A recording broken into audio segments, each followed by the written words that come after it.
영원하신 우리 아버지께서 우리를 인도하실 것입니다. 가나안 땅으로, 산자들의 땅으로, 새하늘과 새 땅으로 우리를 인도하실 것입니다. 인도하시는 그 모든 과정이 우리에게 은혜입니다. 우리가 그 길을 스스로 갈 수 없고 우리가 그 길을 개척하여 갈 수가 없습니다. 그러나 아버지께서 아버지이심으로 자녀들을 그곳까지 인도하실 것입니다. 그 인도하시는 과정을 우리가 따라갈 수 있게 하여 주시옵소서. 예수님 이름으로 기도드리옵나이다. 아멘. 자, 오늘 말씀은 여호수아서 8장입니다. 여호수아서 8장 1절, 2절, 2절만 우리 함께 읽도록 하겠습니다. 구약성경 330페이지입니다. 찾으셨으면 다 같이 읽겠습니다. 시작. 여호와께서 여호수아에게 이르시되 두려워하지 말라, 놀라지 말라. 군사를 다 거느리고 일어나 아이로 올라가라. 보라, 내가 아이 왕과 그의 백성과 그의 성읍과 그의 땅을 다 내 손에 넘겨 주었으니 너는 여리고와 그 왕에게 행한 것 같이 아이와 그 왕에게 행하되 오직 거기서 탈취할 물건과 가축은 스스로 가지라. 너는 아이 성 뒤에 복병을 두리지니라 하시니. 우리가 여호수아 7장 내용을 잠깐 살펴보면 여호수아 7장 내용은 뭐였냐면 아간이 하나님께 온전히 바쳐야 되는 물건 중에 탐심을 통하여 그 바친 물건 중에 손을 댔어요. 그래서 이 손댄 물건에 의해서 하나님께서 그 아간을 밝혀내는 데에는 방법이 있었어요. 어떻게 밝혀냈냐면 자수해라, 그게 아니었고요.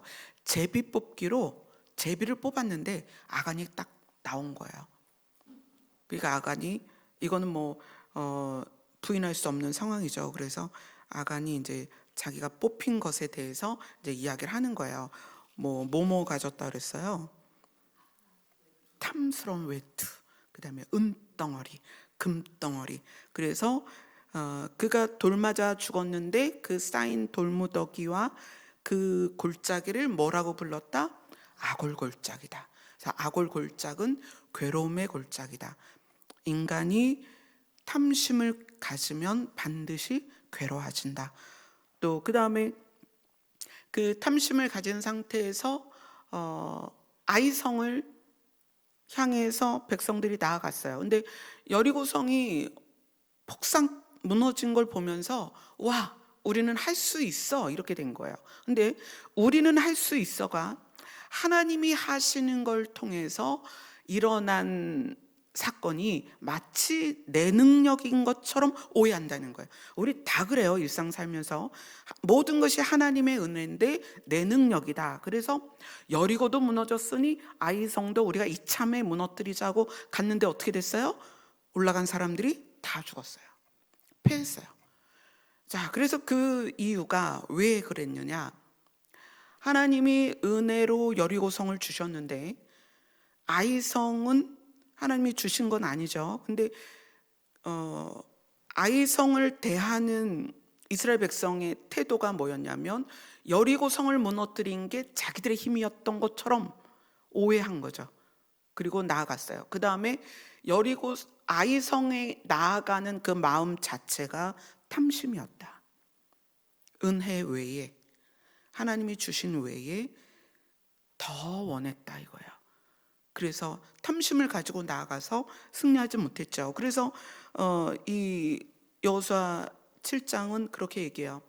탐심을 가지고 하는 것은 너희가 원수를 이길 수 없다. 사단이 우리를 향해서 날마다 다가오고 사단의 뜻은 우리가 하나님과의 관계가 단절되는 거예요. 사단의 뜻은 우리가 사단이 들어가야 될 불못으로 우리를 데려가는 거예요. 그래서 정말 알 수 없는 다양한 방식으로 우리를 공격하는데, 그 공격을 우리가 싸워야 되잖아요. 맞서 싸워야 되는데, 그 싸움에서 우리가 지는 이유, 그래서 우리의 삶이 괴로움으로 빠지는 이유는 탐심이다.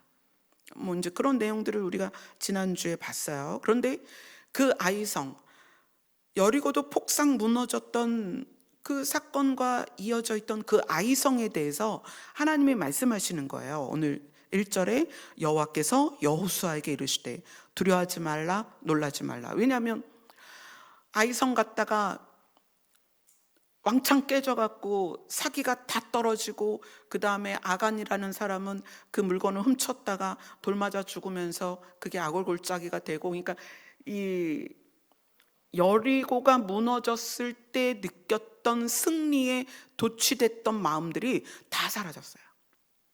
사실 우리가 그래요.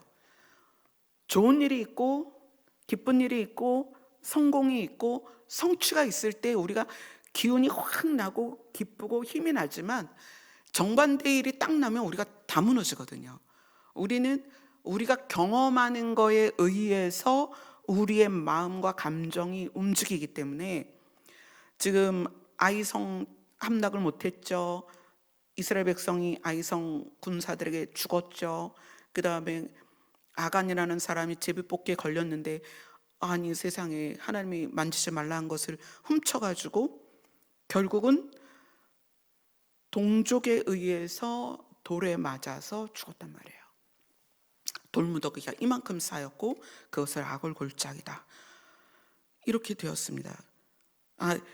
여기서 그 아간이 그 유다 백성이거든요. 유다 족속에 속하는데, 나중에 이제 이것도 재밌는 내용이에요. 이 이스라엘 백성이 가나안을 점령하면서 지파별로 땅을 받아요. 땅을 제비 뽑게요. 근데 유다 백성이 제비 뽑은 땅 중에 아골골짜기가 들어있어요. 뭘까요? 하나님이 유다 백성을 향해서 너희 평생의 아골골짜기를 기억해라. 너희의 탐심이 이 골짜기의 이름을 만들었다. 그래서 유다 백성은 이 땅을 갖고 싶었겠어요? 아골골짜기를 왜 갖고 싶겠어요? 자기 그 지파 사람이 돌무더기 안에 들어있는데. 근데 제비뽑기 하면서 그 아골골짜기를 뽑았다는 거죠. 그래서 여러 땅 가운데 아골골짜기가 유다 백성의 땅이 됩니다. 자, 8장은 하나님께서 여호수아에게 두려워하지 말라, 놀라지 말라, 힘내라, 내가 너와 함께한다. 그리고 군사를 다 거느리고 일어나서, 여기서 군사는 전쟁할 수 있는 모든 백성이에요. 전쟁할 수 있는 모든 백성을 다 거느리고 일어나서 아이로 올라가라. 보라, 내가 아이 왕과 그의 백성과 그의 성읍과 그의 땅을 다 내 손에 넘겨주었다. 이제 게임은 끝이다, 승리할 거다. 그런데 2절을 같이 읽겠습니다. 8장 2절입니다. 시작. 너는 여리고와 그 왕에게 행한 것 같이 아이와 그 왕에게 행하되, 오직 거기서 탈취할 물건과 가축은 스스로 가지라. 너는 아이성 뒤에 복병을 둘지니라 하시니. 자, 이거는 되게 다른 내용이죠. 여호수아 6장 21절로 한번 가볼까요? 6장 21절은 여리고에 대한 얘기거든요. 6장 21절 같이 읽습니다. 시작. 그 성 안에 있는 모든 것을 바치되 남녀노소와 소와 양과 나귀를 칼날로 멸하니라. 그 성 안에서 탈취한 모든 물건들, 생명이 있는 거는 다 멸하고 모든 물건들을 취해서 어떻게 해요? 온전히 바쳐라, 하나님께 드려라. 그러니까 여기서 이제 6장에는 온전히 바쳐라라는 말이 계속 나와요. 그 18절을 보면 6장 18절 같이 읽습니다. 시작. 너희는 온전히 바치고 그 바친 것 중에 어떤 것이든 취하여 너희가 이스라엘 진영으로 바친 것이 되게 하여 고통당하지 아니하도록, 오직 너희는 그 바친 물건에 손대지 말라. 이게 이제 말을 막 이렇게 비비 꼬아가지고 되게 복잡한 말이 됐는데, 간략하게 하면 너희는 탈취한 것을 하나님께 온전히 바치고 바친 것 중에 너희가 취하면 너희가 하나님께 바쳐지게 될 거니까 그렇게 되지 않도록 그 바친 물건에 손대지 마라. 근데 이 바친 물건인 온전히 바치고 바치다 바친 물건 이렇게 쭉 나오는데, 이게 다른 성경에서는 저주받았다 이렇게 표현해요. 그 저주받은 것에 손대지 마라. 왜냐하면 이 여리고 성에서 탈취한 것은 그들의 노력의 대가가 아니기 때문에 그래요. 이거 이제 아이성하고 연결해서 여러분이 정말 유념하셔야 되는데, 여리고 성이 무너진 건 하나님의 은혜입니다. 그러니까 하나님의 계획과 하나님의 일하심이 그 일을 이루었어요. 그래서 거기에서 탈취되는 모든 물건은 이스라엘 백성의 노력의 대가가 아닙니다. 근데 그것을 취하면 그것을 취하는 것 자체가 탐심이라는 거예요. 그래서 이것은 온전히 하나님이 계획하셔서 하나님의 일하심의 결과이기 때문에 이것을 만지지 마라. 너희가 그것을 바라볼 때 그것을 갖고 싶은 마음으로 바라보면 너희가 저주를 받는다. 그래서 이것을 너희는 온전히 바쳐라. 너희는 그 저주받은 것을 하나님께 바쳐라. 이렇게 다른 성경이 표현을 하고 있다는 거예요. 그런데 이 8장에 와서는 뭐라고 말하냐면 2절에 거기서 탈취할 물건과 가축, 아까는 다 죽이라 그랬잖아요. 탈취할 물건과 가축은 어떻게 해라? 스스로 가지라. 이렇게 표현했어요. 스스로 가지라. 그리고 나오는 말이 뭐냐면 너는 아이성 뒤에 복병을 들지니라. 이렇게 얘기합니다. 자, 복병은 그 밑으로 내려가면 이제 다른 단어로 바뀌는데 3절 4절을 같이 읽겠습니다. 8장 3절 4절 시작. 이에 여호수아가 일어나서 군사와 함께 아이로 올라가려 하여 용사 3만 명을 뽑아 밤에 보내며 그들에게 명령하여 이르되 너희는 성읍 뒤로 가서 성읍을 향하여 매복하되 그 성읍에서 너무 멀리하지 말고 다 스스로 준비하라. 그래서 여호수아는 복병을 몇 명을 준비시키냐면 용사 3만 명을 준비시켜요. 그래서 용사 3만 명을 아이 성읍 근처에 매복을 시킵니다. 매복을 시키고 그 다음에 이걸로도 모자라서 12절에 가면 8장 12절을 같이 읽습니다. 시작. 그가 약 5천 명을 탱하 성읍 서쪽 베델과 아이 사이에 매복시키니, 그러니까 3만 명을 먼저 매복시켰고 그 다음 아침에 일찍 일어나서 다시 5천 명을 또 매복을 시켜요. 그리고 이 매복시키는 이유를 6절 7절을 같이 읽겠습니다. 시작. 그들이 나와서 우리를 추격하며 이르기를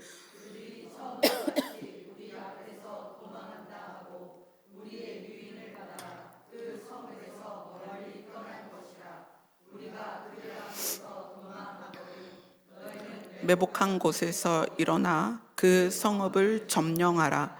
너희 하나님 여호와께서 그 성읍을 너희 손에 주시리라. 복병을 매복시키고 적을 유인해라. 그런 거죠. 복병을 매복시키고 적을 유인해라. 그래서 이 복병이라는 단어와 매복이라는 단어가 이 8장 안에 계속 나옵니다. 그 다음에 어떻게 해라? 유인을 해라. 그러면 그들이 유인을 받아서 성에서 멀어질 거고, 그러면 본진과 복병으로 나뉘는 거죠. 본진은 전쟁할 수 있는 모든 백성을 본진으로 하고 그 다음에 3만 5천 명은 매복되어 있는 거예요. 그래서 본진이 아이성에 올라갔을 때 아이성 그 군사들이 야 얘네가 또 왔네. 너 지난번에 졌잖아. 우리가 너희를 이제 다시 이겨줄게. 그리고 모든 군사가 전진을 따라서 쭉 성을 나오면 멀리 멀리 유인을 하라는 거예요. 그런 유인을 받아서 그들이 쫓아가 이스라엘 백성을 쫓아가면 그때 매복했던 3만 5천 명이 아이성을 어떻게 하겠어요? 공격하겠죠. 근데 아이성에는 전쟁을 할 만한 군인이 없단 말이에요. 그래서 아이성을 완전히 함락시키고 그 다음에 복병과 본진이 양쪽에서 아이성 그 전쟁을 위해서 나온 백성들과 싸워서 이제 이기면 된다라는 것이 이제 이 복병 매복 유인이라는 단어로 이거는 계획이다. 아이성을 이길 수 있는 계획을 가지고 그렇게 하는 거예요. 그래서 실제로 이제 그 상황이 8장 15절 16절 같이 읽겠습니다. 시작. 여호수아와 온 이스라엘이 그들 앞에서 거짓으로 패한 척하며 광야길로 도망하매 그 성읍에 있는 모든 백성이 그들을 추적하려고 여호수아를 추격하며 유인함을 받아 아이 성읍을 멀리 떠나니 그 멀리 떠나니 이 아이성 안에서 아이성의 성문은 열어놓고 싸울 만한 사람이 없는 거예요. 그래서 복병들이 들어가서 전쟁을 해서 승리를 합니다. 그리고 승리를 하면서 이제 성을 태우니까 연기가 올라가잖아요. 그러니까 본진은 뒤를 그때 딱 도는 거죠. 그리고 자기들을 따라 나와서 유인함을 받아서 이스라엘을 쫓아왔던 그 아이성 백성들과 전쟁을 하고 복병은 뒤에서 다시 치고 해서 승리를 합니다. 그래서 이제 승리한 후에 여호수아 8장 27절 같이 읽습니다. 시작. 오직 그 성읍의 가축과 노략한 것은 여호와께서 여호수아에게 명령하신 대로 이스라엘이 탈취하였더라. 자, 그러면 이 아이성의 전투가 7장과 8장이 왜 이렇게 다른가요? 7장에서는 패배를 했고 8장에서는 승리를 했습니다. 그리고 또 하나님이 탈취물에 대한 여리고성의 탈취물과 이 아이성의 탈취물을 대하는 그래서 이스라엘 백성들에게 명령하신 내용이 정반대거든요. 여리고성 거는 손도 대지 마라. 그런데 아이성 거는 어떻게 해요? 스스로 가지라. 그죠? 8장 2절에 그렇게 얘기해요. 스스로 가지라.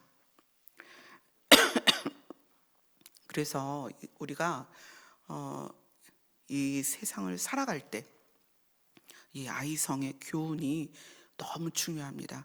이거는 지금 오늘 말씀 제목이 아이성의 교훈이에요. 뭘까요? 8장에서 말하는 아이성의 교훈은 뭐냐면 하나님께서는 우리가 이 땅에서 사는 동안에 우리가 노력한 것에 대한 대가를 취하는 것을 기뻐하십니다. 자, 아이성 이 8장에 뭐 결론은 이겼으니까 우리가 마음 편하게 보는 거예요. 그러나 경험이 있잖아요. 7장에서 졌단 말이에요. 지고 자기들의 친족이 아이성 군사들에게 쳐 죽임을 당했단 말이에요. 그런 경험을 가지고 다시 아이성을 향하여 나아갈 때에는 두려움이 있을 거라는 거예요. 그리고 뭐가 있어요? 전쟁에 대한 죽음의 각오가 있다는 거예요. 자기 동족들이 이미 패하고 죽었었기 때문에. 그래서 이 아이성을 함락하는 과정에서 자기의 생명과 그 다음에 자기의 노력과 열심, 그것을 얼마나 진지하게 이거를 했겠냐는 거예요. 복병이 매복하고 적을 유인하고 탈취하는 이 모든 과정에서 이스라엘 백성이 한 명도 죽지 않았을까요? 그건 아니라는 거예요. 죽은 사람도 있을 것이고 다친 사람도 있을 거예요. 그러나 그것을 감수하고 자기들이 노력한 것에 대해서 하나님은 노력의 대가를 허락하십니다. 근데 이게 그러면은 첫 번째 아이성과 두 번째 아이성에서 우리가 비교를 하면서 무엇을 알아야 되는가? 우리가 이 땅에서 소유하는 것, 갖기를 원하는 것, 또는 갖기를 원해서 노력하는 이런 모든 과정에서 탐심과 노력의 대가를 구분할 줄 아셔야 돼요. 탐심과 노력의 대가. 이게 지금 아이성이 우리에게 주는 교훈이고요. 우리가 인생을 살아가면서 이 교훈을 반드시 기억을 해야 됩니다. 이 복병과 그 다음에 그 복병을 매복시키고 그 다음에 적을 유인하고 그 다음에 작전을 딱 맞닥뜨려서 승리할 수 있는 이것은 지혜와 지식입니다. 우리가 일상을 살아가면서 우리의 노력으로 무엇인가 할 때에는 지혜와 지식이 있어야 돼요. 그래서 우리가 공부를 하는 거예요. 초등학교, 중학교, 고등학교, 대학교, 오늘 저희 둘째가 졸업을 했어요. 그래서 졸업식 가서 사진도 찍고 뭐 이제 꽃다발도 주고 막 그렇게 했는데 왜 공부를 하겠어요? 자기가 무엇에 대하여 인생의 노력을 하며 삶을 살아갈 것이냐. 그래서 각자 대학이 이제 전공을 하고 그 전공을 살려서 인생을 살고자 하는 어떤 큰 계획 안에 그 여정을 가는 거거든요. 하나님은 우리가 노력한 것에 대한 대가를 취하는 것을 기뻐하세요. 그런데 우리는 사실 노력하지 않은 대가도 원한다는 거죠. 이거를 구분해야 돼요. 이 아이성이 우리에게 주는 교훈은 노력한 대가냐 노력하지 않은 것에 대한 대가냐를 여러분 우리가 인생을 살면서 정말 깊이 생각을 해야 됩니다. 자, 우리 누가복음 12장으로 갑니다.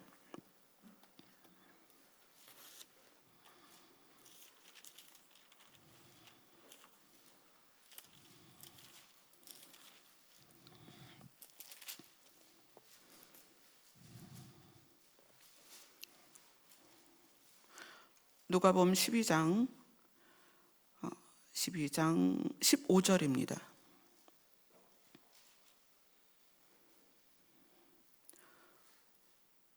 예수님이 하신 말씀이에요. 누가복음 12장 15절 같이 읽습니다. 시작. 그들에게 이르시되 삼가 모든 탐심을 물리치라. 사람의 생명이 그 소유에 넉넉한데 있지 아니하리라 하시고. 예수님께서 말씀하세요. 모든 탐심을 물리쳐라. 사람의 생명이 그 소유에 넉넉한데 있지 아니하니라. 그리고 이제 비유로 이야기를 해주시는 거예요. 한 부자가 그 밭에 소출이 풍성한데 마음이 생각하기를, 자 17절을 같이 읽습니다. 시작. 심중에 생각하여 이르되 내가 곡식 쌓아둘 곳이 없으니 어찌할까 하고, 이제 너무 많이 소출을 거둔 거예요. 그러니까 이걸 어떻게 해야 어디다 쌓지? 그리고 18절 같이 읽습니다. 시작. 또 이르되 내가 이렇게 하리라.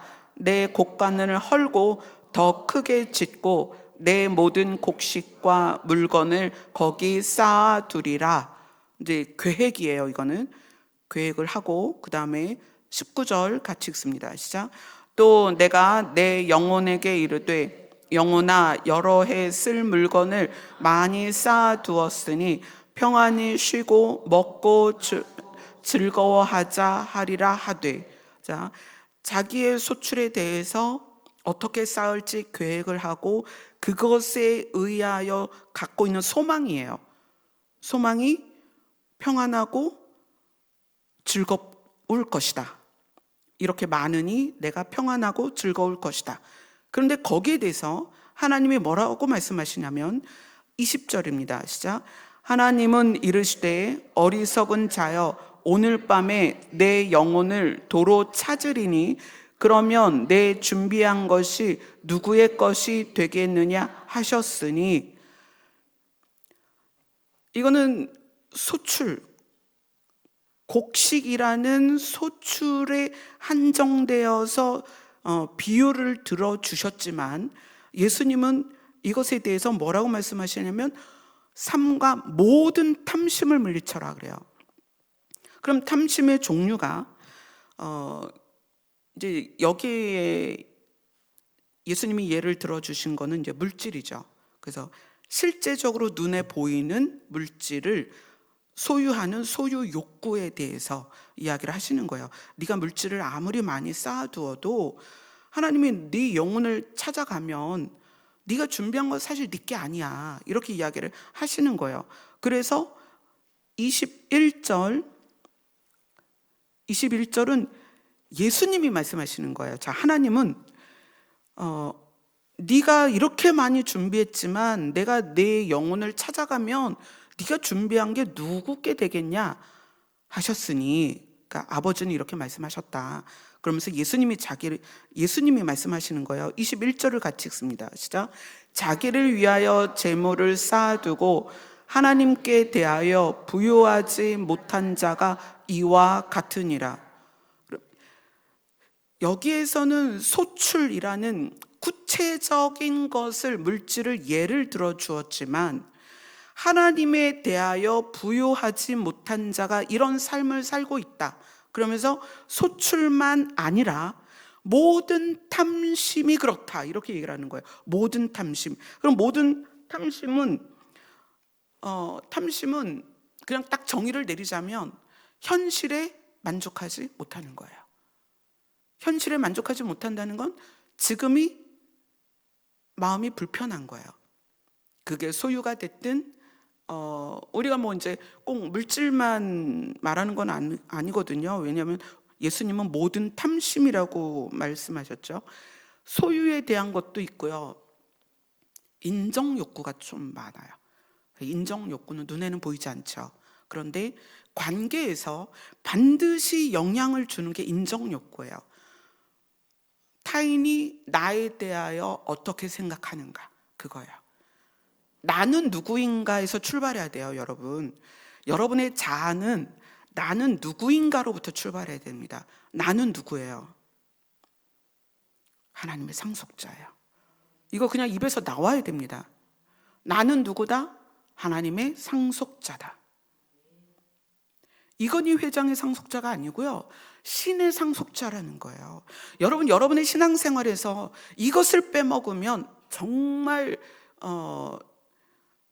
부어 만든 신이나 깎아 만든 신에 절하는 거랑 똑같아요. 우리는 상속자다.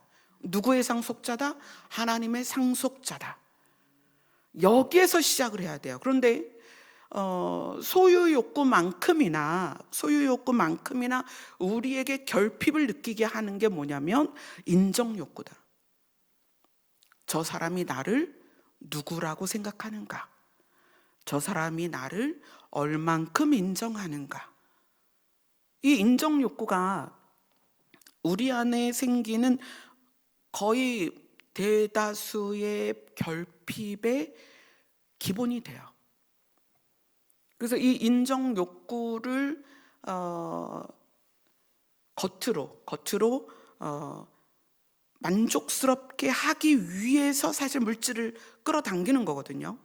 뭐 명품을 두르거나 좋은 차를 타거나, 여러분, 명품이나 좋은 차가 나쁘다는 게 아니에요. 그게 아니라 명품이나 좋은 차나 좋은 집이나 뭐 좋은 외모나 이것이 그냥 내가, 사실 그렇잖아요. 이건희 회장 지금 돌아가셨지만 이건희 회장님이 뭐 티코 타고 다니면 되겠어요? 그거는 아니죠. 왜냐하면 안전을 위해서, 그러니까 본인이 사업을 하고 많은 곳을 왔다 갔다 해야 되는데 안전을 위해서 자기에게 맞는 차를 타는 거는 당연해요. 그러니까 많이 버는 사람이 또 많이 소비를 해야 그 시장이 돌아간단 말이에요.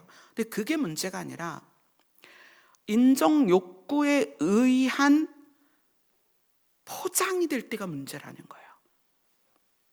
내가 인정받기 위해서 내가 누구냐를 드러내기 위해서. 근데 내가 누구냐를 드러내는데 나는 하나님의 상속자입니다를 드러내는 것이 아니라 나 이런 사람이야 라고 드러내는 방식이 물질 욕구가 될 수 있다는 거예요.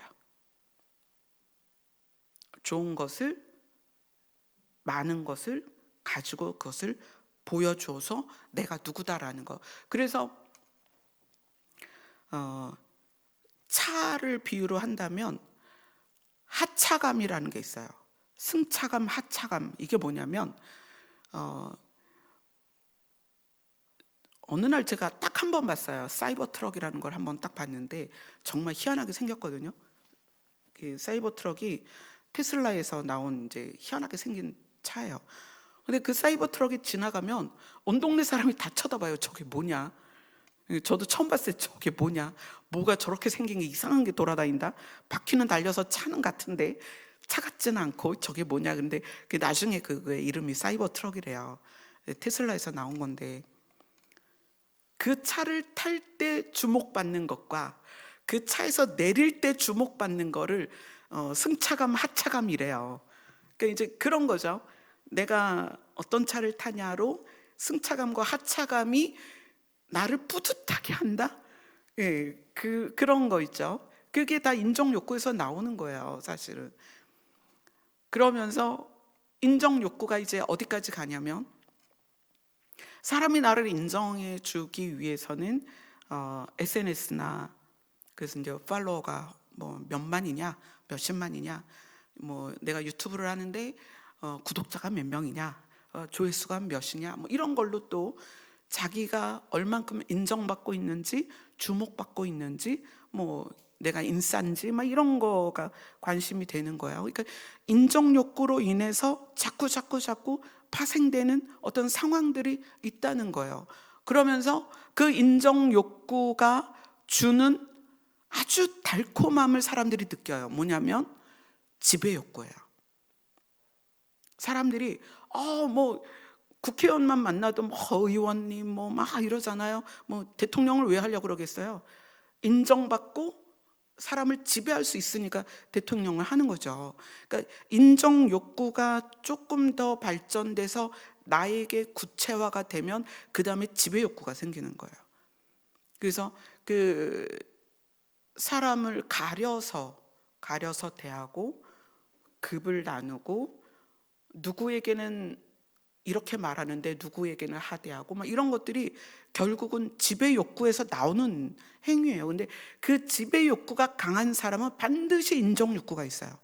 왜냐하면 내가 지배하기 위해서는 내가 힘이 세다, 내가 높은 사람이다라고 인정을 받아야 되거든요. 그래서 지배욕이 강한 사람들은 반드시 인정 욕구가 있어요. 인정 욕구가 있으면 거기에는 반드시 지배욕구가 따라갑니다. 근데 이런 것들 소유욕이나 인정욕이나 지배욕구들이 뭐 그거를 다 통틀어서 예수님이 뭐라고 말하느냐? 모든 탐심이다. 탐심이 그냥 뭐 돈 많이 소유하고 싶어 이게 아니다. 결핍. 내가 뭔가 부족해. 그래서 이걸 채우고 싶어. 그런 데서 이제 나오는 게 이제 여러 가지 중독도 거기에서 파생이 되죠. 그래서 이 관계 안에서 이런 탐심, 모든 탐심에 속하는 이런 욕구들이 있는 사람들은 관계가 되게 힘들어요. 타인을 나를 드러내기 위한 수단으로 삼기도 하고 내가 만족하기 위한 희생자로 삼기도 하고 그 다음에 내가 지배하고자 하는 대상으로서 관계를 갖기도 하고 그러기 때문에 이 탐심이 강하면 강할수록 주변이 힘들어집니다. 그런데 예수님 뭐라고 하시냐면 이 모든 탐심 때문에 자기를 위하여 무엇인가 쌓아두는 것, 이게 이제 지금 누가복음 12장 21절입니다. 자기를 위하여 재물을 쌓는 것, 자기를 위하여 인정받게 하는 것, 자기를 인정받게 하는 것, 자기가 지배하도록 구조를 만드는 것. 그러니까 자기가 지배하기 위해서 사실 사람들을 이제 다루기 위한 어떤 방식으로 이렇게 말도 그렇게 하고 행동도 하고 그렇게 하는 거죠. 근데 그런 것들이 왜 나오느냐? 하나님께 대하여 부요하지 못하기 때문이다, 이렇게 얘기해요. 하나님에 대하여 부요하지 못하기 때문에. 자, 원인은 뭐다? 하나님에 대하여 부요하지 못하기 때문이다. 우리의 결핍은 하나님에 대하여 부요하지 못하기 때문이다. 지금 내가 어떤 결핍이 있다면, 자, 내가 결핍이 있다는 걸 어떻게 알 수 있느냐? 알 수 있는 방법 하나가 있어요. 불평이 있는 거예요. 지금 상황에, 지금 아내, 지금 남편, 지금 부모, 지금 자식, 지금의 소유, 지금의 내 형편, 또는 지금의 내 모습, 지금의 내 위치, 이런 모든 상황, 지금 현재 여러분 안에 뭔가 불편하고 화가 나고 짜증이 나고, 왜 이러지? 왜 그렇지? 뭐 때문에? 이러면서 화가 나고 짜증나고 불평이 나오면 지금 나는 이제 결핍 속에 있는 거예요. 근데 그 이유가 뭐다? 하나님에 대하여 부요하지 못하기 때문이다. 그래서 누가복음 6장으로 한번 가볼게요. 누가복음 6장 20절.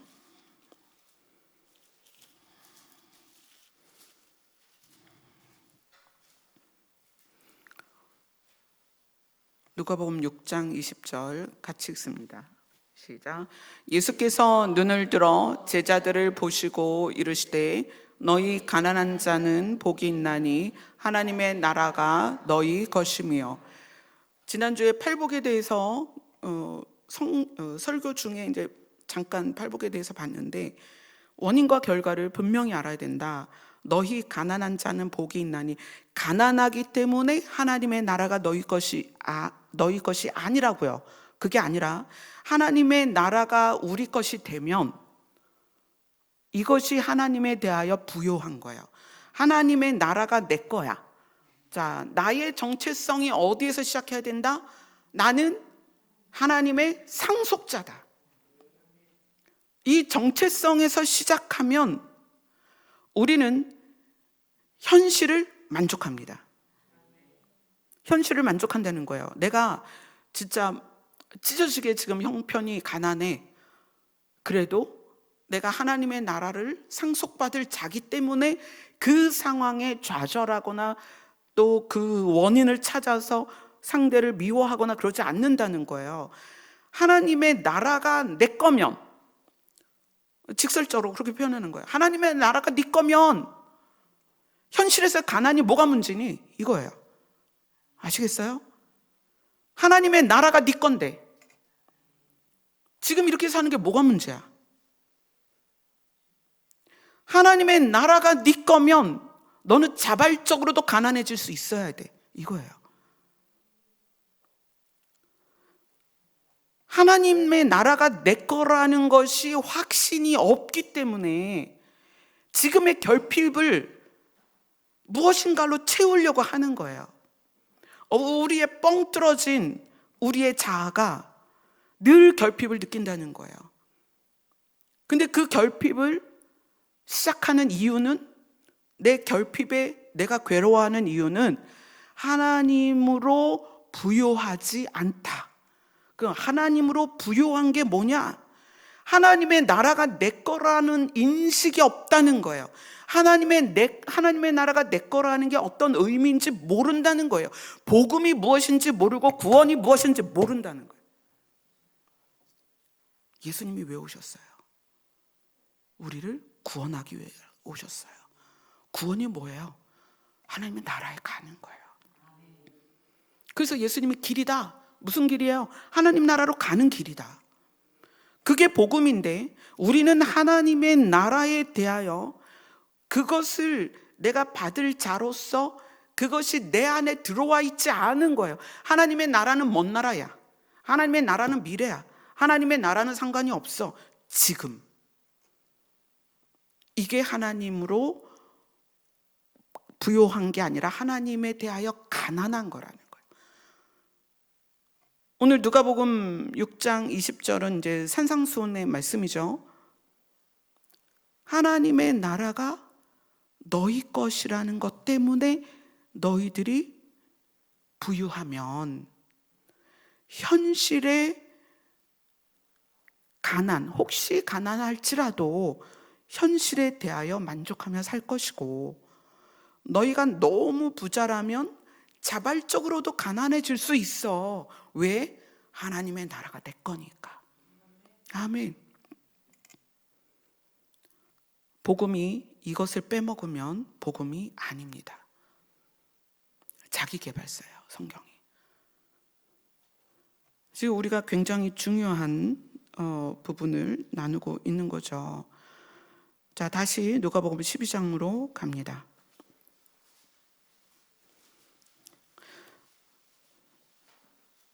자, 이제 누가복음 12장 15절 그 다음에 21절을 이어서 읽습니다. 15절 21절 같이 읽습니다. 시작. 그들에게 이르시되 삼가 모든 탐심을 물리치라. 사람의 생명이 그 소유에 넉넉한 데 있지 아니하니라 하시고, 자기를 위하여 재물을 쌓아두고 하나님께 대하여 부요하지 못한 자가 이와 같으니라. 아멘. 자, 탐심은 어디에서 시작한다? 하나님께 대하여 부요하지 못하기 때문에 탐심이 시작이 된다. 우리의 결핍은 하나님에 대하여 부요하지 못하기 때문이다. 자, 다시 그러면 현재 우리 이제 봅시다. 각자의 처한 경제적인 상황도 있고 관계적인 상황도 있고 자기 자신에 대한 문제도 있습니다. 내 자신이 부모에 의한 상처가 있을 것이고, 또 자라오면서 어떤 사건이 있을 수 있어요. 또 관계 안에서 상처가 있을 수 있어요.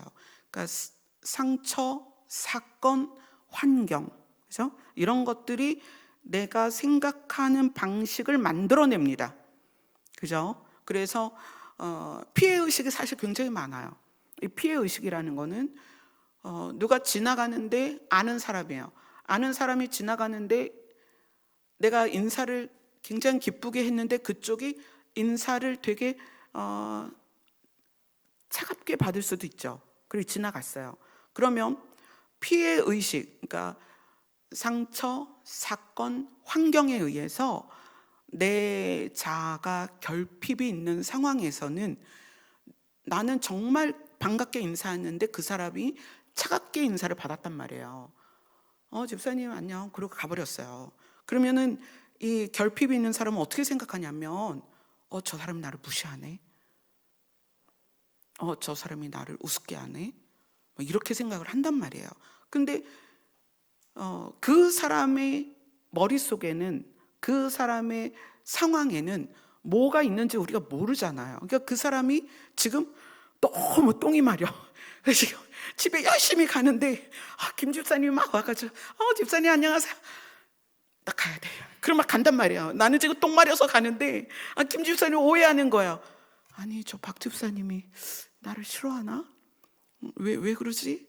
나한테 뭐 불만이 있나? 내가 뭐 어떻게 했는데 그걸 오해했나? 막 이런 가지가지 생각을 다 한단 말이에요.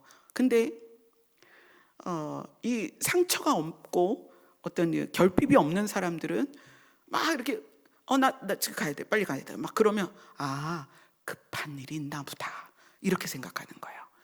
자, 저는 이제 전화를 많이 받는 사람이에요. 근데 전화를 받을 수 없는 상황이 많아요. 또 전화는 많이 오지만 오는 전화를 그때그때 받지는 못해요. 어제도 4시간을 교회에서 상담을 했거든요. 2시에 시작해가지고 그럼 이 4시간 동안 전화 못 받아요. 저는 오는 전화를 못 받는단 말이에요. 근데 어느 분이 저한테 전화를 했는데 제가 못 받아요. 5분 후에 했는데 또 못 받아, 10분 후에 했는데 또 못 받아. 이분이 목사님이 바쁘신가 보다 이러면 되는데, 내가 명절에 선물을 안 했더니, 내가 명절에 말이야 어느 집사님 뭐 하고 어느 집사님 뭐 했는데 내가 이번에 깜빡 잊어버리고 목사님한테 선물을 안 했더니 목사님이 삐졌나 보다, 이럴 수 있다는 거예요. 여러분, 우리의 생각은요 내가 가진 결핍에서 나와요. 그래서 인정 욕구가 자꾸 발동되는 거예요. 오해한단 말이에요. 정말 많이 오해합니다. 정말 많이. 그래서 제가 어떤 분한테 오해하지 말고 직접 물어봐 그랬더니 어느 날 막 와가지고, 목사님 저한테 화나셨어요? 그래서 아니, 화 안 났어. 아니, 목사님 화났어도 화 안 났다고 그럴 거 아니에요. 아니 근데 내가 자매님 때문에 왜 화가 나? 난 화 안 났어. 그렇게 얘기하거든요. 여러분, 뭔가 좀 꺼림칙하다 그러면 직접 가서 물어보세요. 앉아갖고, 나 그때 지나가는데 내가 인사했잖아 집사님, 나 인사했는데 왜 인사를 그렇게 떨떠름하게 받았어? 그럼 얘기해 줄 거 아니에요. 나 똥 마려웠어.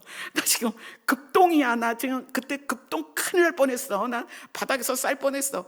얘기해 줄 거 아니에요. 그럼 오해가 풀리잖아요. 근데 우리는 생각이 우리의 결핍에서 나온다. 그래서 오해를 쌓아두고 그런단 말이에요. 근데 예수님이 해결을 해주시는 거예요.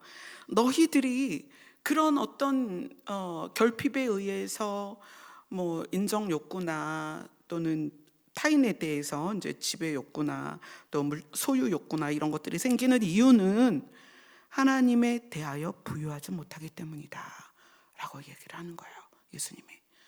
근데 자, 질문을 해봅시다. 하나님은 정말 나에게 하나님의 나라를 상속하고 싶으실까요? 여러분, 여기서 아멘이 나와야 돼요. 왜요? 근거. 하나님이 우리에게 하나님의 나라를 상속하고자 하는 근거가 우리에게 있어요? 하나님께 있어요? 하나님께 있어요. 근거는 뭐냐? 하나님은 우리를 사랑하신다. 임마누엘의 하나님, 하나님은 우리와 함께 있고 싶다. 그래서 처소를 마련하고 그곳에 우리를 데려가시는 거예요. 근데 그런 질문을 받았어요. 하나님이 저도 사랑하실까요? 저도 데려가기를 원하실까요? 이렇게 그런 질문을 받았어요. 여러분도 혹시 그런 질문이 있을 수 있어요. 나는 성경도 많이 못 읽었어. 기도도 오래 못해. 허리가 아파서 오래 앉아있지도 못해. 무릎이 아파서 무릎을 꿇을 수도 없어. 목소리가 안 좋아서 찬양도 오래 못해. 머리가 나빠서 성경 암송도 못해. 눈이 나빠서 읽을 수도 없어. 그럴 수 있잖아요. 하나님이 나를 하나님의 나라로 데려가고 싶다는 것을 어떻게 알 수 있어요? 라고 질문한단 말이에요. 성경이 뭐라고 얘기해요? 누구든지 주를 믿으면, 또 누구든지 주의 이름을 부르면 구원을 얻을 것이다. 이 누구든지는 하나님의 입장에서는 80억 인구를 향한 창세로부터 지금까지 모든 사람에 대한 하나님의 열린 마음이에요.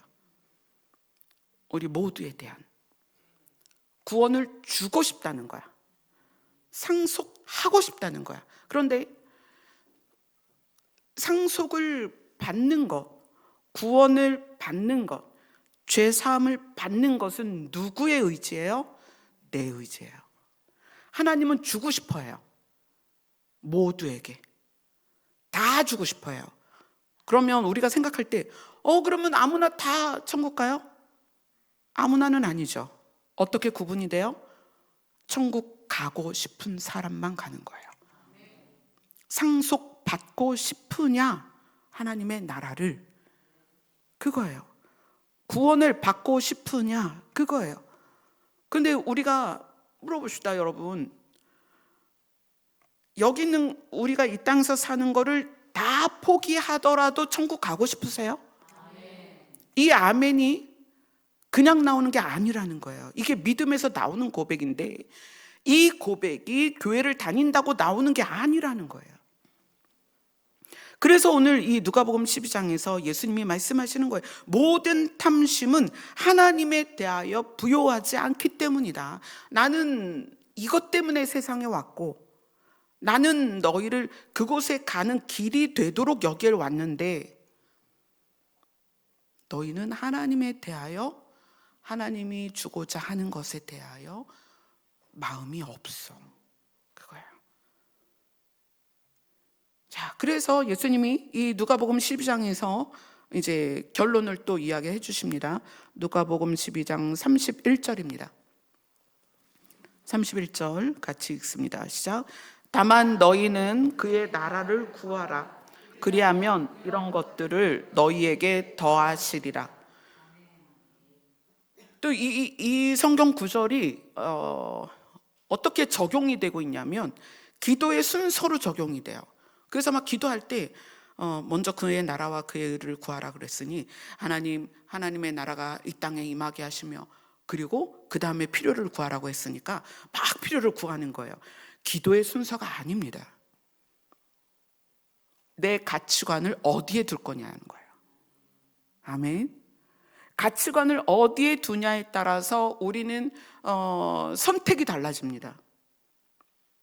내가 삶을 살아가면서 무엇을 중요하게 생각할까가 굉장히 많이 달라져요. 그래서 예수님이 너희는 그의 나라를 구하라. 그의 나라가 뭐냐면 하나님의 왕국입니다. 너희는 하나님의 왕국을 구해라. 나머지는 너희가 사는 동안에 하나님께서 필요를 채우실 것이다. 그래서 그 필요를 채우시는 것에 대해서 예를 들어 주시는 거예요. 12장 22절을 같이 읽습니다. 시작. 또 제자들에게 이르시되 그러므로 내가 너희에게 이르노니 너희 목숨을 위하여 무엇을 먹을까, 몸을 위하여 무엇을 입을까 염려하지 마라. 여기 이제 쭉 염려라는 단어가 나올 건데, 이 염려가 뭐다? 결핍이다. 결핍이다. 24절을 읽겠습니다. 시작. 까마귀를 생각하라. 심지도 아니하고 거두지도 아니하며 골방도 없고 창고도 없으되 하나님이 기르시나니 너희는 새보다 얼마나 귀하냐. 하나님이 까마귀의 아버지는 아니잖아요. 까마귀가 피조물이긴 하지만 하나님이 까마귀의 아버지는 아니에요. 근데 우리는 어떤 존재냐면 하나님이 자녀 삼으셨어요. 그래서 하나님을 아빠라고 부른단 말이에요. 25절 26절 같이 읽습니다. 시작.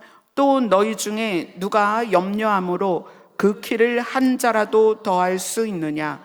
그런즉 가장 작은 일도 하지 못하면서 어찌 다른 일들을 염려하느냐.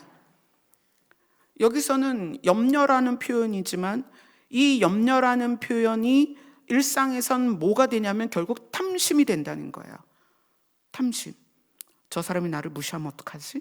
그러니까 좋은 옷 입어야지. 저 사람이 나를 업신여기면 어떡하지? 그러니까 큰 차를 굴려야지. 이게 좋은 옷, 큰 차가 문제가 아니에요. 내가 왜 그것을 원하느냐예요. 원하느냐. 필요에 의해서 좋은 옷과 큰 차가 필요하죠. 그게 아니라 지금 여기에서는 염려라는 것이 탐심에서 나왔기 때문이에요. 그죠? 27절을 같이 읽습니다. 시작.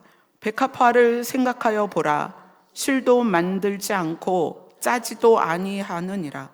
그러나 내가 너희에게 말하노니 솔로몬의 모든 영광으로도 입은 것이 이 꽃 하나만큼 훌륭하지 못하였느니라. 왜냐하면 백합화하고 솔로몬의 모든 영광으로 입은 옷하고 지금 비교하고 있는 거예요. 그런데 이 꽃이 더 훌륭하다는 거야, 솔로몬의 옷보다. 왜냐하면 하나님이 직접 기르세요. 하나님이.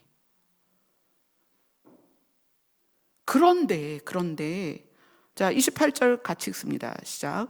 오늘 있다가 내일 아궁이에 던져지는 들풀도 하나님이 이렇게 입히시거든 하물며 너희일까 보냐 믿음이 작은 자들아. 믿음이 없다가 아니죠. 우리가 하나님 믿고 예수님 믿어요. 근데 이 믿음이 작다는 건 뭐다? 하나님에 의하여 우리가 부요하지 못하다. 믿음이 작다는 거는 하나님에 의하여 하나님에 대하여 부요하지 못하다. 믿음이 작다. 우리가 그 믿음의 근거를 나에게 두기 때문에 믿음이 작은 거예요. 믿음의 근거를 어디에 둬야 돼요? 하나님께 둬야 돼요. 하나님께 믿음의 근거를 둔다는 건 뭐냐면 그분은 나를 사랑하셔서 그분은 나를 살리실 것이고 그분은 나에게 하나님의 나라를 상속하셔서 그분이 나를 그곳으로 인도하실 거다. 그걸 믿으라는 거예요. 그러면 이 땅에서 실제로 누군가 나를 멸시하고 실제로 찢어지게 가난하고 실제로 병이 들어서 너무 몸이 약하고 실제로 너무 지적인 능력이 없어서 공부를 못하고 실제로 찬양도 잘 못하고 실제로 눈이 나빠서 성경을 못 봐도 그분의 나라가 나의 것이기 때문에 일상을 살아간다는 거예요. 어떻게 살아요? 여러분 견뎌야 돼요. 사실 무게로서 누구의 고통이 더 무거운가는 사실 무게로 될 수 없어요. 왜냐하면 나의 고통은 나에겐 백이에요. 타인의 고통에 공감을 할 수는 있지만 타인의 고통이 나에게 무게를 주는 건 아니에요. 나의 고통이 나의 무게예요. 그래서 내 고통은 내가 견뎌야 됩니다. 견디고 지나가야 돼요. 해결이 안 될 수 있어요. 우리 죽기 전에 내 문제 해결 안 될 수 있어요. 그래도 가는 거예요. 왜냐하면 이곳에서 그 문제를 해결하는 것이 우리의 목표가 아니기 때문에 그래요. 이곳에서의 문제는 나그네가 나그네 길을 가는 동안에 생기는 문제예요. 그러니까 우리는 목적지가 있고 우리가 추구하는 곳이 있기 때문에 우리의 결론을 바라보고 가는 거예요. 자, 골로새서 3장 5절로 갑니다.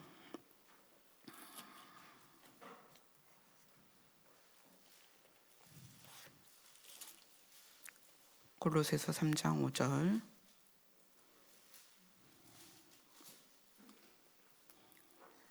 같이 읽습니다. 신약성경 327페이지 골로새서 3장 5절 같이 읽습니다. 시작. 그러므로 땅에 있는 지체를 죽이라. 곧 음란과 부정과 사욕과 악한 정욕과 탐심이니 탐심은 우상 숭배니라. 자, 이제 탐심이 우상 숭배인 이유는 하나님에 대하여 부요하지 못하기 때문이에요. 자, 내 안에 하나님이 부요해지면 세상의 것에 대한 추구가 작아집니다. 근데 세상에 대한 추구가 커진다는 건 하나님에 대한 것이 작아진다는 거예요. 그래서 하나님을 향한 것이 작아진다는 건 하나님에게서 관계가 멀어진다는 거예요. 하나님과의 관계가 멀어지는 것이 하나님과의 관계를 단절시키는 시작이에요. 그죠? 멀어지는 게. 멀어지다 보면 관계가 단절이 되죠. 단절된 상태에서 세상을 향하는 것이 우상숭배다. 그렇죠? 자, 그래서 이게 이제 그러면 하나님으로 부요하면 하나님에 대하여 배부르면 하나님의 나라를 추구하면 그곳을 소망하면 뭐가 될까요? 데살로니가 전서로 갑니다. 골로새 다음이요. 데살로니가 전서 5장 15절 16절 16, 17, 18절 세 절을 볼게요. 데살로니가 전서 5장 16절, 17절, 18절 같이 읽습니다. 시작. 항상 기뻐하라. 쉬지 말고 기도하라. 범사에 감사하라. 이것이 그리스도 예수 안에서 너희를 향하신 하나님의 뜻이니라. 아멘. 그러니까 이게 마인드 컨트롤을 통해서 이렇게 되라는 게 아니에요. 하나님에 대하여 부요하면 내가 누구냐? 하나님의 나라의 상속자다라는 것에서 출발된 기쁨입니다. 우와, 내가 하나님의 나라를 상속받게 됐어. 하나님이 내 아빠야. 너네 다 죽었어. 나 그곳에 갈 거야. 그것에서 시작한다는 거예요, 기쁨이. 아멘. 그래서 쉬지 말고 기도하는 거예요. 이거는 필요를 구하는 기도가 아니라 하나님과의 관계에 집중한다는 거예요. 왜냐하면 그분에 의해서 배가 불렀어. 다른 거로는 나를 만족시킬 수 없어. 그러니 그분과 계속 만나야 되는 거잖아요. 그 만남이 어떤 시스템에 의한 게 아니고 자발적이라는 거예요. 왜냐하면 내가 소망하는 게 그분의 나라고 내가 기다리고 있는 게 상속받는 날이기 때문에 그분과의 관계가 유지돼야 되잖아요. 그리고 어떻게 돼야 돼요? 강력해야 돼요. 그러니까 이 쉬지 말고 기도하는 것이 내 모든 가치 체계의 안테나가 하나님을 향하고 있다는 거예요. 그래서 모든 선택과 결정이 이것을 통해서 이루어지는 거예요. 아멘. 그래서 쉬지 말고 기도하라는 거는 내가 기도를 하루에 2시간 했냐 3시간 했냐 내 데시벨이 몇 정도 나오냐 그게 아니에요. 내 모든 인생의 안테나가 그를 향하고 있는 거예요. 나의 아버지를 향해서, 아빠 하나님을 향해서. 그러면서 뭐가 나와요? 범사에 감사하게 되죠. 나 같은 것을, 그렇죠? 나 같은 것을, 이 부족한 것을, 이 모질이를, 이 벌레만도 못한 것을, 이 썩어질 것을, 이 냄새 나는 것을, 이 더러운 것을, 이 약한 것을 하나님이 자녀 삼으시고 그 나라를 주시겠다는 거잖아요. 제가 가끔 우리 아이들한테 하는 얘기가 있어요. 엄마는 너희들에게 필요하다면 엄마의 심장을 꺼내줄 수 있어. 찬미한테 그래요. 그런 말 자주 해요. 찬미가 이제 뇌가 아프니까 기술이 발달해서 뇌를 바꿔줄 수 있다면 엄마 그렇게 할 거야. 너가 하루라도 아프지 않게 엄마 뇌를 줄 수 있어. 여러분, 그게 부모입니다. 하나님이 그 마음이시라는 거예요. 그래서 어떻게 하셨어요? 실제로 신이 생명을 내어주셨다는 거예요. 그게 우리를 향한 하나님의 사랑입니다. 그렇게 사랑하세요. 그래서 그 하나님의 사랑으로 내가 충만하면 그 하나님이 나에게 주실 하나님의 나라에 대한 것이 믿어지고 그것을 추구하게 되면 이 땅에서 이루어지는 모든 일에 대한 선택과 결정이 전혀 다르다는 거예요. 자발적으로 가난해질 수 있고요. 자발적으로 업신여겨질 수 있습니다. 자발적으로 나의 이름을 땅에 던질 수 있습니다. 자발적으로 타인 앞에 무릎을 꿇을 수 있다는 거예요.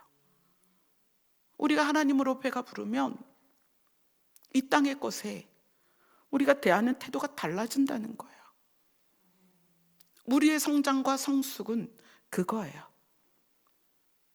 성경을 얼마나 알고 기도를 몇 시간 하고요? 여러분, 우리가 하나님으로 배부른 것이 증명되는 것은 교회에서 이루어지지 않습니다. 우리가 하나님으로 배부른 것은 세상에 나갔을 때예요. 우리가 얼마나 성실하고 우리가 얼마나 최선을 다하고 우리가 얼마나 헌신되어지고 우리가 얼마나 사람들 앞에서 겸손하고 이러한 모든 것들이 교회에서 검증되는 것이 아니라 관계에서 검증된다는 거예요. 때로는 가정 안에서, 때로는 성도들 안에서 그게 드러난다는 거예요. 오늘 본문으로 돌아갑니다.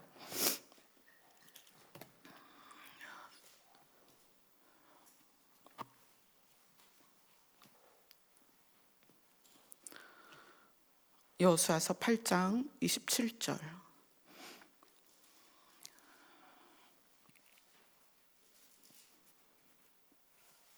같이 읽습니다. 시작. 오직 그 성읍의 가축과 노력한 것은 여호와께서 여호수아에게 명령하신 대로 이스라엘이 탈취하였더라. 자, 여러분 이제 잘 들으셔야 돼요. 여러분의 삶 가운데 여러분이 육신을 움직여서 여러분이 최선을 다해서 얻은 소득 외의 것을 원하면 탐심입니다.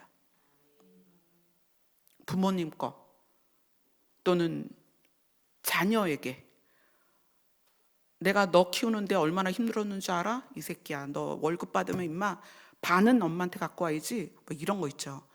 자식한테 빨대 꼽는 거, 부모에게 빨대 꼽는 거. 또 제가 이제 극단적인 예를 든다면 노조요. 우리나라의 금속노조. 그 노조들이 뭐 해요? 단결을 외치죠. 왜 단결하자는 거예요? 투쟁을 위해서 그래요. 강력하게 투쟁을 하기 위해서. 뭘 투쟁하자는 거예요? 쟁취하기 위해서요. 뭘 쟁취해요? 적게 일하고 많이 받자. 여러분 이거 제가 노조에 대해서는 굉장히 비판적이에요. 왜냐하면 그분들이 가지고 있는 그 사상의 시작이 탐심에서 나오기 때문이에요. 더 줘라, 더 줘라, 더 줘라. 그래서 그들이 내거는 건 너네 재벌 아니냐. 재벌이니까 그 재벌 되도록 우리가 이래서 너네 재벌 된 거야. 이렇게 얘기해요. 여러분 자영업자들이요. 성공할 확률이 100분의 1도 안 돼요. 1년에 정말 많은 뭐 치킨집부터 해서 얼마나 많은 자영업자가 생기는지 몰라요. 그 중에 1년 안에 문 닫는 게 태반이에요. 왜 그런지 아세요? 경영은 아무나 못해요. 진짜 경영은 아무나 못하는 거예요. 여러분, 나 노후에 퇴직금 받으면 치킨이나 튀겨야지. 여러분 치킨 튀겨가지고 돈 버는 거 쉬운 줄 아세요? 내가 치킨집 2년 넘게 하는 분을 본 적이 없어요. 제 주변에서 하는 분들 보면. 제 친구도 치킨집 시작한다고 그래서 막 화분 사다 주고 그랬거든요. 1년을 못 넘겨요. 자영업 쉽지 않아요. 내포 특히 자영업의 무덤이죠. 쉽지 않습니다. 왜냐하면 경영은 근로자의 노동으로 이루어지지 않습니다. 경영은 굉장히 큰 시스템이에요. 노동은 한 바퀴예요. 모든 시스템과 함께 가기 때문에 경영이 되는 거지 노동자가 일만 했다고 경영이 되는 게 아니에요. 이거 아셔야 돼요. 이번에 대덕재지라는 곳이 문을 닫았어요. 회사가. 그 회사를 창업하신 분이 80세가 넘으셨어요. IMF 때는 직원들이 막 급여를 미루면서 수령을 미루면서까지 회사를 살려냈어요. 근데 그들이 민주노총에 가입하고 1년 만에 데모를 해가지고 파업을 하고, 그래서 오너가 그러면 너희들의 요구를 들어줄 수는 없고 너무 무리한 요구니까 일은 적게 하고 많이 달라니까. 심지어 어떤 경우는 대덕재지가 그랬는지 다른 데가 그랬는지 경영권 30%를 요구를 했어요. 그래서 오너가 그래 그럼 내가 회사 문을 닫을게. 그리고 그 소유지가 수원인지 안양인지 하여튼 그래요. 거기다 그 공장 부지 300억 되는 공장 부지를 기증을 해버렸어요. 여길 차라리 공원으로 만들어달라. 여러분 교회 다니면요 절대 노조에 가입해서 그런 거 하면 안 돼요. 건강한 노조는 괜찮아요. 왜냐하면 이 건강한 노조는 뭐냐면 근로계약이라는 게 있어요. 내가 이만큼 노동을 하고 그것에 대하여 이만큼 받고 상여금은 얼마고 퇴직금은 얼마고 그다음에 쉬는 날은 1년에 며칠 있고 이런 계약이 있어요. 그러니까 경영진과 근로자 간의 계약이 있는데 경영진이 그 계약대로 하지 않아. 그럼 데모를 해야죠. 계약을 위반했잖아요. 근데 지금의 노조는 그렇지 않단 말이에요. 계속 더 요구를 해요. 제가 구리에서 부교육자로 있었던 교회에서 구리 시청을 빌려서 음악회를 한 적이 있었어요. 저는 이제 그때 주일학교 아이들을 모든 악기를 다 동원해 갖고 이제 연주를 하는 그거를 맡아서 지휘를 하고 그 아이들을 한 몇 달을 연습을 시켜서 그 교회 아이들 한 30명을 그렇게 무대에 세웠어요. 근데 그 공연을 하기 위해서 구리시청과 계약을 하는데 공연을 하려면 이제 공연장을 대여를 받아야 되잖아요. 근데 뭐라고 얘기하냐면 장애인 협회의 허락을 받아야 된다는 거예요. 그래서 그들을 꼭 초청해야 된다. 왜요? 그분들에게 기득권이 생긴 거예요. 제가 장애인 협회를 뭘 말하는 게 아니라 이제 사람들이 모임을 만들어서 거기에 권력을 두고 기득권을 갖게 된다는 거예요. 그래서 인허가에 압력을 가하고 너네 우리한테 이렇게 안 하면 허가 안 내줄 거야. 이런 것들이요. 그래서 거기서 공연을 하기 위해서 되게 오래전 얘기죠. 벌써 한 20년 전 얘기인 것 같아요. 그래서 그쪽에다가 이제 허가를 받고 그분들을 초청하고 그분들을 이제 메인석에 앉고 이렇게 하면서 이제 공연이 허락이 됐어요. 근데 우리가 약한 사람을 돌보는 것과 내가 약한 걸 가지고 그걸로 기득권을 갖는 건 달라요, 여러분. 이 모든 탐심은 굉장히 다양하게 나타나요. 상대를 봐가면서 내가 원하는 것을 얻어내도록 그렇게 사람을 이렇게 움직이는 사람들 되게 많거든요. 가스라이팅에서 내가 원하는 대로 이 사람이 나를 만족시키도록 그렇게 하는 사람들도 많죠.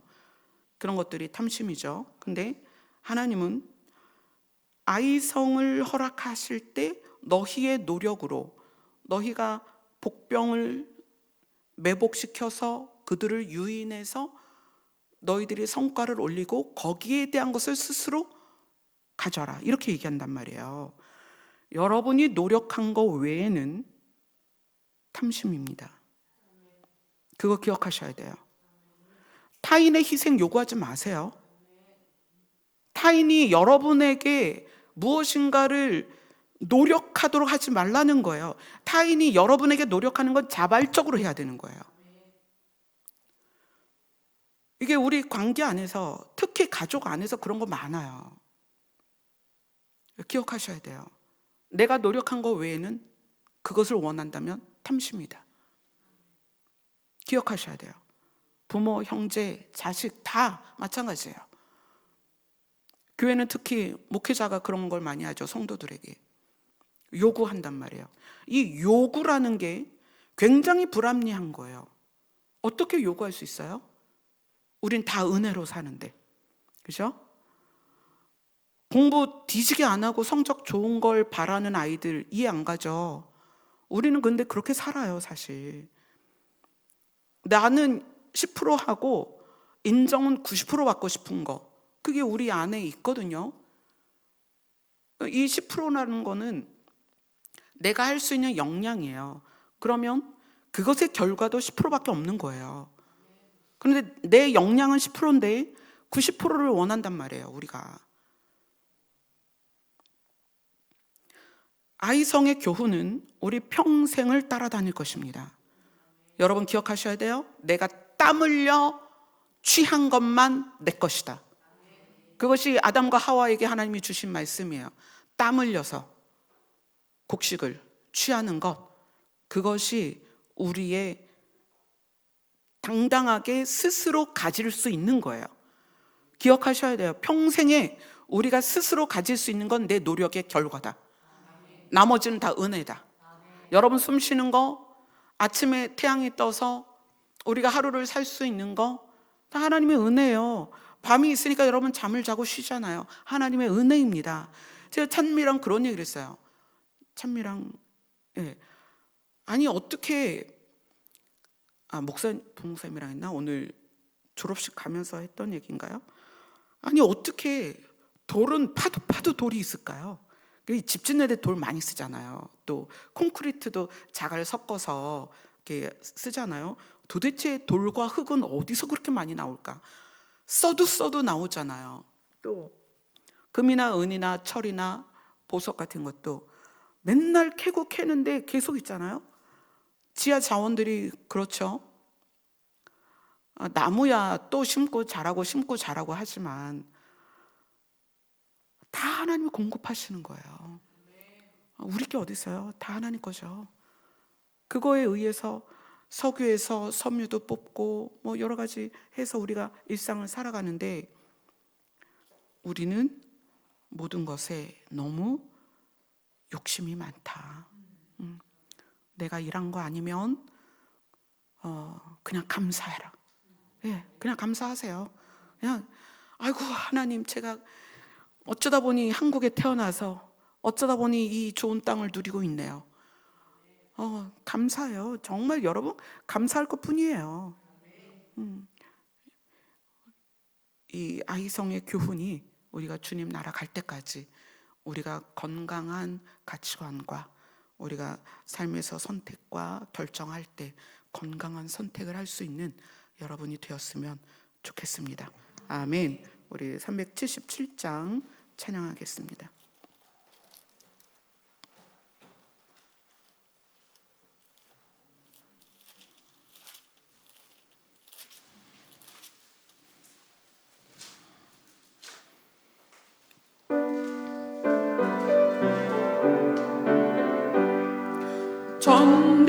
전능하신 주 하나님 나는 순례자이니 나는 심히 연약해도 주를 바라옵니다. 하늘 양식 모여 주시옵소서.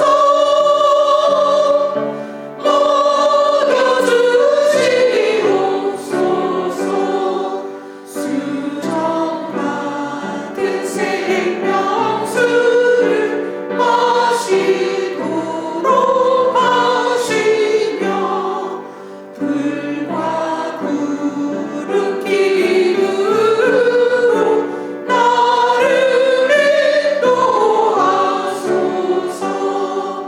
나의 주여 힘과 앞에 되소서. 힘과 앞에 되소서. 요단강을 건널 때에 거리 없게 하시고 저기 되는 가나안 땅 편히 가게 하소서. 영원토록 주께 찬양하리라. 주께 찬양하리라. 아멘. 여러분의 기도는 아빠랑 만나는 거예요. 그 아빠가 각 사람에게 맞게 다가오세요. 네가 오늘 눈물을 흘렸구나. 네가 오늘 속상하구나. 네가 오늘 억울했구나. 네가 좀 힘들구나. 그리고 다가오세요. 그럼 우리는 그분 앞에 가는 거예요. 그리고 그분 앞에 털푸덕 앉아서 막 얘기하는 거죠. 오늘은 이랬고요, 이랬고요, 이랬고요, 이랬고요. 아버지 제가 못 살겠어요. 이러면서 아버지께 가는 거예요. 그러면 아버지가 눈물을 닦아주세요. 힘들었지? 기다려. 조금만 기다려. 내가 너를 이제 힘들지 않게 해줄 거야. 내가 정말 좋은 거를 예비하고 있어. 조금만 견뎌줘. 그래서 우리의 견딤을 하나님은 너무 귀하게 보세요. 네가 오늘도 견뎠구나. 고마워. 하나님은 그런 아빠세요. 그 아버지가 오늘도 얼마나 좋으시겠어요. 이 야밤에 10시 26분이에요 벌써. 남들을 다 베개 베고 잘 텐데 이 시간에 아버지를 찾잖아요. 아버지가 얼마나 좋으시겠어요. 아버지와 더 가까이 가는 시간이 됐으면 좋겠습니다. 아멘. 기도하겠습니다.